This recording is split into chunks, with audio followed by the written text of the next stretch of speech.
Hey guys, I'm Norb. And I'm Mike. And we are the Watchmen. The men who watch.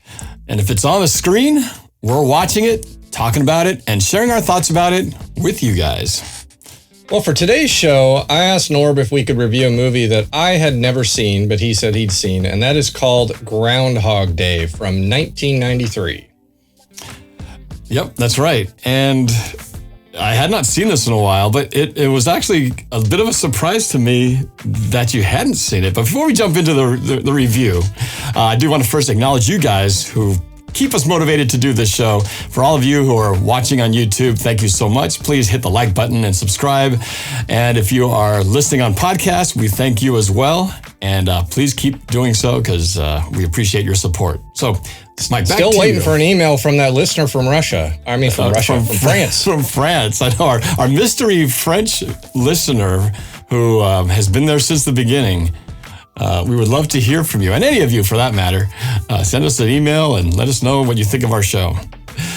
But getting into the review, I guess before we even get into the review, Mike, it had surprised me that you had not seen this, given that it has a couple of your favorite characters from one of your all-time favorite comedy movies, Ghostbusters. This movie's directed by Harold Ramis and stars Bill Murray. So I'm just curious, how did this one slip by you on the radar? Well, it was 1993, and during my research, one of the movies that came out during 1993 was Free Willy. And you know what? I think I saw Free Willy like 10 times. So I think my focus was on seeing Free Willy over and over again. If you believe that, I've got some snake oil to sell you. I was going to say, I've never seen that movie. I was like, what? We might have to review that show to see what's so special about it. Okay. So not Free Willy. I really don't have an answer. I was in North Carolina at the time because Jurassic Park also came out the same summer as Groundhog Day, and I did see Jurassic Park, and I remember seeing that in North Carolina. That was definitely during a time where I wasn't going to a lot of movies at the theater. I think I just wasn't. The girlfriend I was dating at the time, she wasn't a movie person like me, so she wasn't pushing me, to go to the theater either. And I just wasn't going to the theater much. So the best thing I can think of is that's probably why. It was just during that a rare time in my life where I just wasn't going to the theater very much and wasn't following movies as much as I've done the rest of my life. I just missed it. Okay, well, I'll excuse you for that. That is definitely a rare time in your life because other than that time, I think movies has been such a big part before and after that period. So, yeah, I guess going into the story, let's talk a little bit about the actual story for those of you who haven't seen the movie. So, Groundhog Day, it's about a cynical TV weatherman, played by Bill Murray, who finds himself reliving the same day over and over again when he goes on location to the small town of Punxsutawney to film a report about their annual Groundhog Day. His predicament drives him to near madness until he finds a way of turning the situation to his advantage. This movie also stars Andy McDowell as Rita, his TV producer, and Chris Elliott as his cameraman. Directed, as I mentioned before, by Harold Ramis. So, since this is your first time, I want to hear, I guess, kind of get your initial take on it before I get into mine, because this definitely has had a few years of simmering and rewatching and stuff like that, but you've only seen it once. So I want to kind of hear the raw, just fresh out of the box reaction. No problem. And I'm going to talk spoilers here. I figure anytime we do a review of a movie that's older, I'm not holding back. I figure most people have seen this, and if you haven't seen it, you can just stop the show, check it out, and then listen to the rest of what we have to say. Right. First of all, I didn't really know at all what this was about. I think Bill Murray and the gopher was so famous in Caddyshack. I think in a way it almost felt like a sequel to Caddyshack, even though it was a groundhog and not a gopher. But it's kind of, you got Bill Murray with the gopher, a kind of a rodent animal again. But I really didn't know anything about it. I didn't know a thing. That's good. And so watching it right away, it started out pretty basic. He's a weathercaster, and that was kind of fun just to watch him do that and make some jokes doing the weather, blowing the clouds away. That was funny. And then they go on location, and I've always liked Andie MacDowell. She was just such a pretty lady from the 80s films. She was just always played a fun character, really nice to look at. Had that slight Southern accent that I always liked. And and Chris Elliott, I remember Chris Elliott was in a ton of stuff back then, and boy, that's a name that's just gone away, even more than Andie MacDowell. So it's cool to see Chris Elliott. I always liked him. So it was like right away, it's like, hey, and I have to laugh as we get into it. I don't know the term for this, but you see all these supporting characters and you don't know their names. You're like, oh, that guy. Oh, that woman. And the real guy is Stephen Tobolowsky, who played Ned Ryerson, who's, hey, what's up? Yeah. What's up, Phil? Yeah. Ned, remember me? And I mean, I've seen that guy in so many movies. I remember he's in Sneakers, but I never knew his name. I finally looked it up. He always plays kind of a dorky guy. That's pretty much his sort of character role that he always plays. And always a supporting character. Yeah. He's never a lead guy, but he's always a funny, goofy kind of, And there's an older lady I recognized from The Wedding Singer. She had a small part in The Wedding Singer. I don't know her name, but yeah. So you see these people, and right away it's like, oh, look at that. They were working during that time. I just just missed them in that film, and over time I've seen more. You recognize Bill Murray's brother too, right? I know. Who is his brother? Oh, the mayor of. Oh no. Of the town, who actually pulls the groundhog out. That's Bill Murray's brother. I forgot what his name is, but he's been in other shows. I know he was He was in one of the vacations. It was boss. I think Christmas Vacation. I think he played Chevy Chase's boss. I'm pretty sure. Anyway, but yeah, Bill Murray's brother is again never a lead, but always pops in on comedies as a background supporting guy. Well, and I knew Harold Ramis directed it. And what's funny is Harold Ramis to me is always the skinny, thin guy in Ghostbusters. And I remember seeing Harold Ramis in a Jack Nicholson movie much later. I can't quite remember the name, but I remember he really got huge, like really big and overweight, because just puffy. Like we have this term where when you get overweight and your face gets puffy, we have that term. It looks like you've been stung by too many bees. Yeah. And so in this movie, Groundhog Day, Harold Ramis was halfway there. Yeah, exactly. He was just starting to get stung at that point. He wasn't all the way stung, but starting to swell. So it's like, hey, it's the halfway Harold Ramis. I'm just used to either the thin Harold Ramis or the end of the road Harold Ramis, and this was the halfway there. And I wonder what happened, because he was so thin in Ghostbusters, and you think, was it just too many Twinkies, or that's a big Twinkie. You just wonder. So it was cool to see him in it. But as we got into the story and I started understanding, okay, he's reliving the same day over and over at 6 a.m. Of course, my brain wandered to other shows I've seen that have done that. The main one I can think of, there's a Star Trek Next Generation episode where the Enterprise is caught in a time loop. And they keep reliving the same day over and over. It starts out with Captain Picard and Data and Riker. They're all playing cards. And then there's a ship that shows up out of nowhere, and it causes a gravity rift, and the Enterprise blows up. And so it blows up 10 minutes into the show, and then they're playing cards again. All right. And so it's really just the same. But this came out after Groundhog Day. Oh, so Groundhog Day actually was first, and then of course the more recent action movie with Tom Cruise, Edge of Tomorrow, is sort of like a sci-fi Groundhog's Day as well, where they keep repeating the same thing over and over again. So really, Groundhog Day led the pack in terms of what we're referring to. But for you, you're singing in reverse order because you're seeing the first one last. So I'm sure it's hard to not. And actually, now that I think about it, though, Star Trek Next Generation was about 5 seasons into its run. So, it's possible they may have done it before. I'll have to look that up. It could have been about the same time. I just don't remember the date of that episode. So that would be interesting. A little bit of interesting trivia to figure out is who was first. Was it the Star Trek Next Generation episode, or was it Groundhog Day? Something to But Google I thought of all those things, and that's totally okay. It didn't bother me at all. It's just, your mind wanders when you watch movies to things that felt familiar. Stuff like that.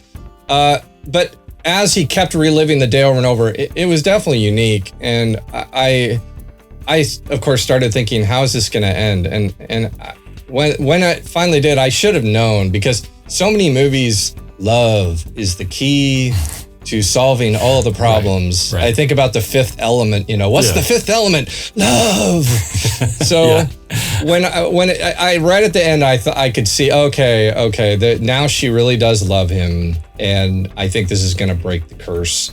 And it did. And actually, I would say I got a tiny little teary-eyed at that moment. It was emotionally satisfying, because you really felt like Bill Murray had gone through so much, which begs the question, how long was he out? And what I've done with my research is that is subject to much debate. How many days, how many actual times he relived the day? Right. Yeah. So we can talk about that in a minute. But at the end, I really liked it. I was very satisfied, glad I saw it. And Bill Murray was more of the serious character, Bill Murray, and I've learned a little bit why, which I'll get into a little bit. But it wasn't the guffaws, tons of belly rolling laughs that sometimes when you see Bill Murray back in the 80s, you're kind of expecting to have this. But it was probably a less comedy, a little more serious drama, which was totally fine. So, what do you think? Well, so watching this, when you suggested watching this again, I was like, okay, this will be fun, because I have a pretty good memory of this movie, and I did see it in the theater when it came out, so I remembered the feelings of watching it originally, and then I had it on VHS and watched it several times since then, but then I hadn't watched it probably in at least 10 or 15 years. So it had been a while. So it was fun to go back and watch some of the things that I remembered clearly were in the movie, and then certain little jokes and details that were like, oh yeah, I forgot about that little part. But I had a pretty good memory of it. So rewatching it definitely was like, okay, I have a pretty good feel for this film. My reactions were like this. The first time I saw it, I definitely enjoyed it. It was unique. I hadn't watched a movie before where we had this sort of repeated, over and over and over again. How do you get out of this situation that he was in? I thought, seeing it again now was, I really enjoyed Bill Murray in this. Yeah, he wasn't in the laugh out loud, more outwardly comedic mode like he'd been in some of his other films. But I liked it because he was more of a cynical, sarcastic guy. And sometimes that subtle, sarcastic humor can be even funnier, because you're not trying to be over the top like funny, but more just little side comments that are just under your breath, little snide things. So he was definitely like that to start off the show. And it was fun to watch the transformation from this very, cocky, cynical, sarcastic guy, and obviously he then turns into the very lovable, kind person that he learns to become. And I liked it the first time I watched it, and I remember my first thought is, boy, I don't want to watch that again. The last thing I want to do is watch a movie again where I've seen every scene what felt like 1,000 times. So I had to take some distance from it after first watching it. But then after some time, I learned to appreciate seeing it with multiple views later on, just to enjoy the little subtle things, the little funnier jokes in between, and the subtle performances that he had. So what I really like about it, and yes, I liked the movie very much, and watching it again made me appreciate the themes, I think even more so now as I'm an older person. I was twice my age than I was then. And I like the themes now that we are in more of that life. Because at that time when we saw it, I was a college student. I didn't know what Groundhog's Day was, because every day was something new. I was still starting off my life.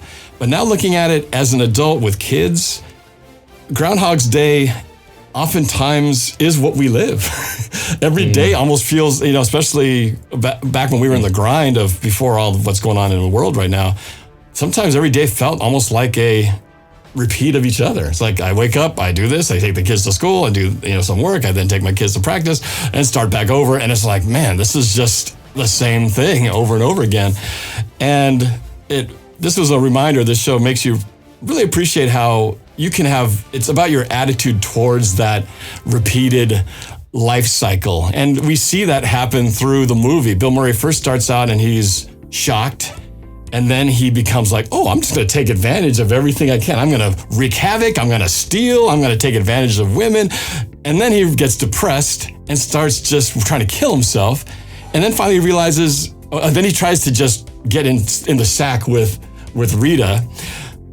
And that doesn't work. And then finally he decides, I just need to be a better person. And ultimately, once he does that, you realize he can improve not just his attitude, but everything about what he does. And that was what was... Learns piano. Helps and people in need. Yep, and gets to know them and stops just thinking about himself and starts thinking about others. And all of a sudden you realize you can make the world a better place by just changing your attitude on things, even when you have to do the same grind every day. So the theme of it is really good. And I just, having watched it again now, years and years later, I appreciate it more now, because when I first watched it, I certainly did not appreciate the subtleties of life at the age of, at that point I was 24. I saw my life ahead of me and I didn't know what the grind was. So now that I have experienced the grind, I like this movie even more than I did the first time. That's cool. I mean, it talked a lot about that. This movie over time has been tagged by a lot of religious and philosophical groups for they feel like there's deep meanings behind everything in this story, even things like reincarnation. And so it has quite the following due to that, people looking into deep meanings. When Harold Ramis said, I just wanted to make a comedy. He had no intention of it having these deep philosophical sides to it. But you know what I also learned, and after I saw the movie, I had a feeling of joy. I felt good. But then that feeling of joy turned to sadness when I started researching behind the scenes of this movie. And the sadness is this was the movie that ended Bill Murray and Harold Ramis's friendship. Oh, really? That had gone over 20 years. That they, during the making of this movie, were constantly at odds and battling over how the characters should be. Harold Ramis always wanted it to be funnier, and Bill Murray always wanted it to be more serious. And going way back, it started with the writer, Danny Rubin, who wrote the script, and then Harold Ramis agreed to do the movie, but Harold Ramis rewrote the script to make it funnier. But then Bill Murray got involved, but he wanted to tune the script to be more serious. And then the studio brought the original writer back in to work as a consultant on retuning his script. And it ended up going back to more how it was when he'd originally written it. But there was stories that Bill Murray was secretly meeting with a writer with Harold Ramis not knowing and trying to tweak the script. And where Harold Ramis would call Danny and Bill would say to Danny, tell Harold I'm not here. And so there was people behind backs trying to tweak. And then during the shooting, Harold Ramis and Bill Murray were constantly arguing and disagreeing on how a scene should be played. And Bill Murray didn't even attend the premiere, but their friendship ended and they never talked ever again. And that is sad.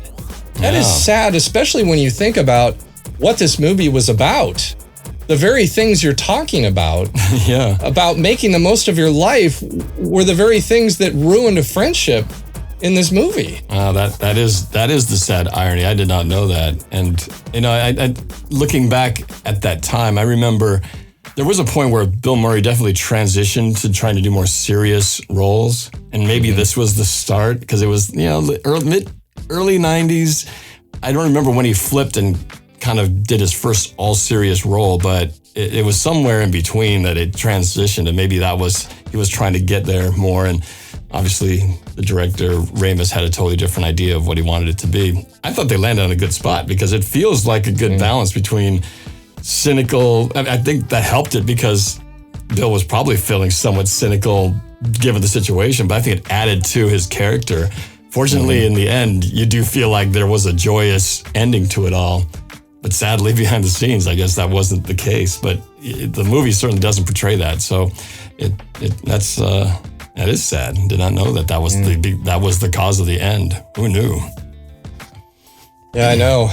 And it's well known that Bill Murray is an eccentric, strange person in real life. And you know, on the flip side, I mean, it's been, many people have talked about how Bill Murray, if you call him, he might answer, and he might just show up to your get together. If you say, "Hey, I'm having a get together, would you come?" He might show up. You know, he's definitely a guy that goes to the beat of his own drum. But with that, what I learned is that he was miserable making this movie because it was freezing outside. And he said, after you're outside for 12 hours a day, your skin gets brittle and you're just grumpy. And so he was grumpy a lot during the making of this movie. And I can't knock him for that. It'd be hard to be outside for 12 hours a day in the cold. And when you're making movies, a lot of the time you're standing around waiting for the crew to get things ready.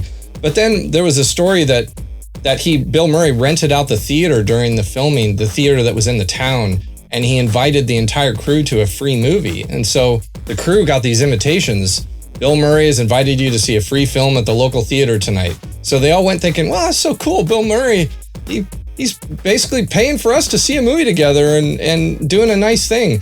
Well, and it was a practical joke because the movie he played was a really bad French film. Oh. Because in the movie, he tries to learn French and pretends to be speaking French. So I guess he thought it'd be funny to play a joke on the crew and invite him to this movie and show him a crappy French movie. And I don't know how I would have felt about that. If I'd been working hard and gone to this local theater to watch this bad French movie, how would you feel? Yeah. Well, I don't know. I guess I'd have to know how the movie was. I'm thinking maybe some people are going, oh, this is pretty good. I don't understand it, but it's pretty good. But yeah, unless I went in there expecting to watch some cool action movie that we all could relate to, and then you get stuck watching some foreign film you can't even understand. Yeah. But yeah, I guess if you were expecting to be treated to something cool and it turned out to be this obvious joke, yeah, I'd probably be a little bit bitter about that. I'm sure they were happy just to get from the outside and get warmed up in the theater. Probably that alone was probably kind of nice, though. Well, one thing I wanted to talk to you about, Norb, that I learned that I think is very poignant in many movies and storytelling ways stories are told today is that, and I've talked about this before, is one thing I personally just hate is studio meddling in filmmaking. Mm-hmm. It's like the studio is a bunch of all the studio is a bunch of people that you don't know their names that they finance the movie. These are not directors, producers, these are studio executives. And they're the ones that have the purse strings. They're the ones that say, we're gonna give you $10 million to make that movie. But then they don't walk away. Instead, they wanna kind of direct a little bit. Right. And get their opinions in. And in this movie, the studio wanted them to put a scene in that explained why he was caught in this time loop. And Harold Ramis and the writer were very against it. They liked the fact that it just an unexplained mystery was. Yeah. And the studio kept pushing. And so what Ramis did is they wrote a scene that they never wanted to put in there, and they scheduled it at the end of production, which they figured by then they'd be over budget and behind. And so they could just say, well, we can't shoot this scene because we're over budget and behind. But they had planned that if they had to shoot it, they weren't going to put it in the movie. Okay. But I thought that's an example of the constant battling that goes on for creative control. But I am glad that they didn't put a scene in explaining why. I like that. It just was. Do you have any idea? What do you think? Did it? Oh, no, I definitely would not have wanted to know what the cause of it was. I'm curious, in what you read, did it say anything about what the explanation was going to be? No, and I'm glad I don't need one, and I don't want one. It's just kind of one of those magical, mysterious things that doesn't need explaining. It's better to not have to explain it, because then it'd be probably some lousy explanation to try to justify something that should not be explained. It just is. It's a weird warp in the space-time continuum. Leave it at that. Well, the minute you do that, you give the chance for some people to go, that's stupid. Right. And then you've lost some of your audience just because they thought your explanation was dumb. Because you're never going to please everybody. Yeah. But thank goodness that didn't happen. I know. Well, so a couple of things I really enjoyed that made that I found inspiring, even at the time, was definitely the piano playing, because as a keyboardist myself, there are always times when I I took some lessons as a kid, but I didn't stick with it for for a longer time because I just didn't want to sit through the lessons, and my parents didn't force me to. And in some ways I wish they had, because then I'd be a much better player and I'd be much more higher skilled than what I am right now, which I feel much more limited than if I could have been one of these great pianists who could just play like crazy freely. And watching this, it makes you realize, well, you know what? Bill Murray went from zero to being this very skilled pianist, and we don't know how long it took him.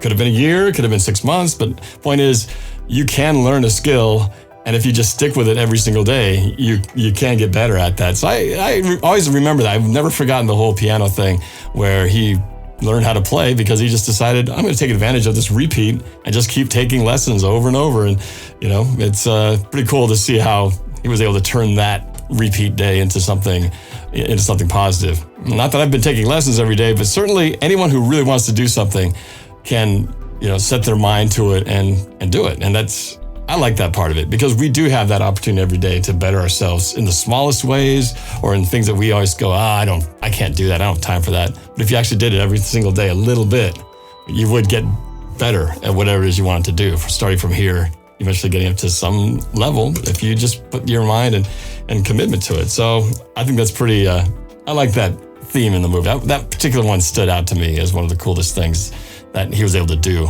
in the film. That was a pretty funny moment in the movie where he decides he wants to learn piano. So he goes to the piano teacher's house, and she's in the middle of the lesson. He says, can I get a lesson? She says, well, I'm busy today. Come back tomorrow. He says, I'll give you $1,000 for a lesson right now. And the next shot of the little girl that was learning piano getting tossed out the front door. Shoved out the door as fast as possible. Yeah, it's like money talks, baby. Well, along the lines of what you're talking about too, is that Harold Ramis did say one time he feels it was 50 to 60 years that he had gone through this time loop. Wow. And experts have said to learn the piano as good as he did, it would have taken like 50,000 hours of lessons, which also accentuates the point that he was going through this loop for a long time. To have to become good at the piano like that, it would have had to have been a long time, because you just can't learn the piano like that in weeks. I would never have thought 50 to 60 years. I thought at most it was maybe 5 years. I never thought decades. I never thought decades. And I would disagree with that. I don't think how he was playing in the film. Norb is disagreeing with the director of the movie, folks. Well, no, I'm disagreeing with an analyst that you can't play the way he did in the movie. Oh, okay. For only having studied. I agree, you can't do it in a few months. But in a few years, if you did it every day and really not, again, what they don't show there is you can't learn by just playing piano for 30 minutes a day in a lesson. You have to practice as well. So they never show him practicing. So that's a whole different thing, because you can go to a lesson, and as we used to have battles with myself and my kids, if they just go to lesson and then the rest of the week they just take off and only start learning again when they do the practice, you're doing the lessons, they're not going to get very good. You have to practice all the time. So we don't see how much he practiced outside of the lesson time. But that said, if you actually played several hours a day, I think you could accomplish that without having spent decades doing it. He wasn't playing like classical piano stuff that you had to have been learning since 5 years old. He was playing some bluesy stuff in the finale at the end when he's on stage playing. That isn't as hard as, say, playing some really fast-moving Beethoven piece. He never did that. So I never looked at it as like, oh man, he must have been decades of practice. So I disagree. I think it's more of the range of less than 5 to 10 years is what I was thinking for him. What did you think? How long, when you first watched it, how long did you think he was in this cycle for? I tried to think that through, and I think I was on the low end. I thought maybe like a year. So I was pretty off from apparently what the experts feel. I'm closer to you. I was thinking in terms of minimal number of years, but certainly not decades.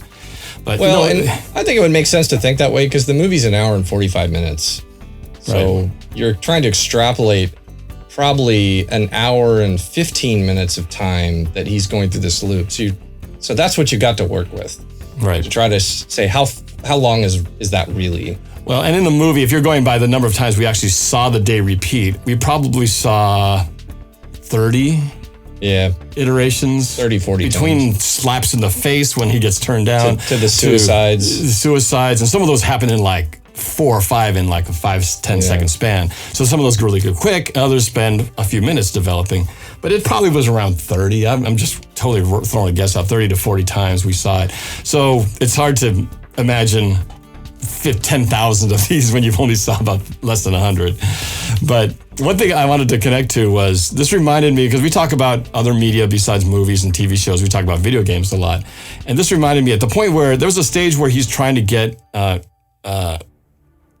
Rita in bed with him. So he tries to learn everything about her. So he's learning everything she likes, all her background. And he does several days of getting close to where he gets her. And every time she feels like she senses he's manipulating her. But I thought at the end of one of those days when it all looked like it was going to work out, and then she even calls him on it and leaves, what my thought watching it this time was, man, this is like a video game. When you have to start a level and you go all the way, I'm almost to the thing. Oh, I got to go back to the start and do it all over again. It totally reminded me how sometimes the video game mindset is like this, when you got to go all the way and do it all over again and track your steps and go, okay, I know I got to do this, I got to do that. You know what I mean? There's some games that are like that where there's no other way than to have to start back over and retrace your steps and try to do everything the way you did and figure out where you went wrong.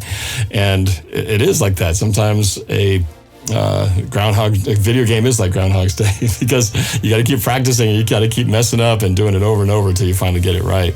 So along the lines of what you're talking about, I was going to share a verbatim description, a story about another constant reminder to me that when you make movies, you don't have it all figured out. Even when the script is done, you're still figuring out those little details on the day of the shoot, often. And this is related to the final scene where, after he finally falls in love with Rita and she falls in love with him and they spend the night together, in the morning when he wakes up and for the first time it hasn't restarted, he gets out of bed and he's wearing the clothes he was wearing from the night before, which is symbolic that he never, I don't think anything happened that night. And this is what Harold Ramis said about that scene. He said Bill Murray was hesitant about shooting the final scene where he wakes up next to Rita. He revealed that he had escaped the time loop, but when Ramis asked him what the problem was, Murray explained that as the characters had just spent the night together, he said, "Is Phil naked? Is he wearing the same pajamas worn at the start of each loop? Or the same clothes he slept next to Rita in?" He was wondering, what should I be wearing? Because that can mean a lot of things. And so what Harold Ramis did is he polled the crew and asked the crew, what do you think? And they all weighed in, and there was a split. And so a young female assistant set director served as the tiebreaker. And she said that Phil should be wearing the same clothes as the previous night, as anything else will ruin the movie. And so a crew member made a big decision that I think affected greatly how you were to feel about his character at the end. But isn't that something? I'm surprised that they had such a debate over it, to be honest with you, because to me it's a slam dunk, because the only reason his outfit changes at the reset is because everything that happened the night before is all done, and we go back to the beginning. He's wearing the same pajamas that he does every morning. But the night before, if you were to basically have it go, nothing happens, the day proceeds, he shouldn't change. He should be wearing they should be exactly the same spot they were the night before. I don't even see how there's a debate, to be honest with you. I'm surprised it was that complicated. I think Harold Ramis, he was about the comedy. And I don't think he was getting into those deep philosophical implications of what it means. And clearly Bill Murray was. And that's why he's saying, if I'm naked and I get out of bed naked, that's going to symbolize something totally different than if I get out of bed wearing the same clothes as the night before.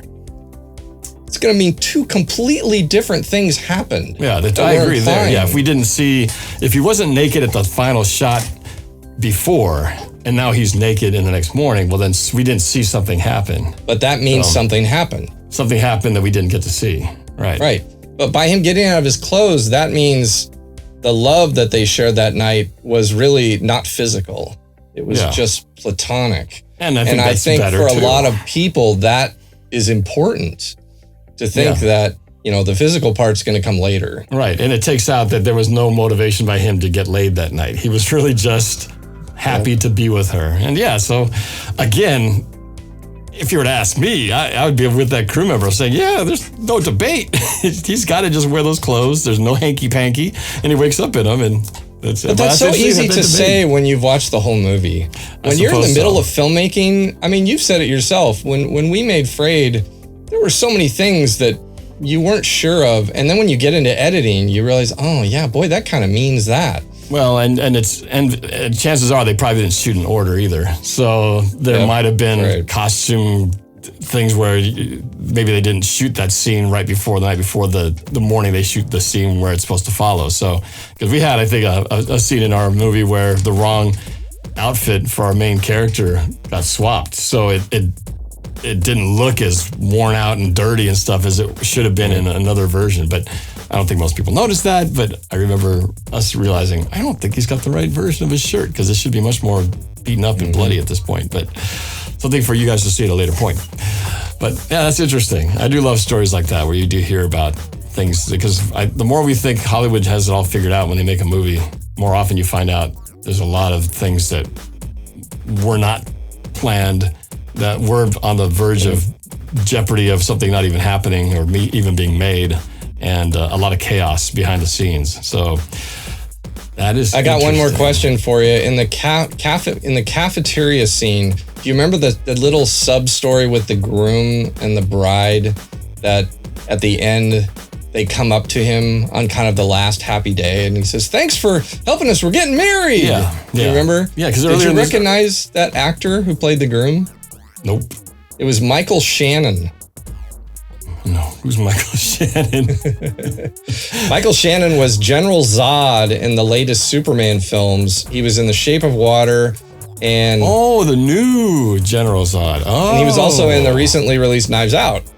So he's definitely a well-known face now in films, but he was just a young, no-name actor at that time. And another story was that Bill Murray was rude to him off camera, and that Harold Ramis made Bill Murray apologize to Michael Shannon because apparently he snapped at him.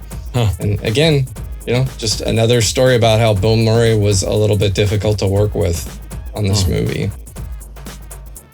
Wow. Well, that's pretty cool. I didn't recognize the name, but I remember the scene. And I'll have to look back now and look at him and go, okay, let me see what he looks like now compared to then. That was 27 years ago. So...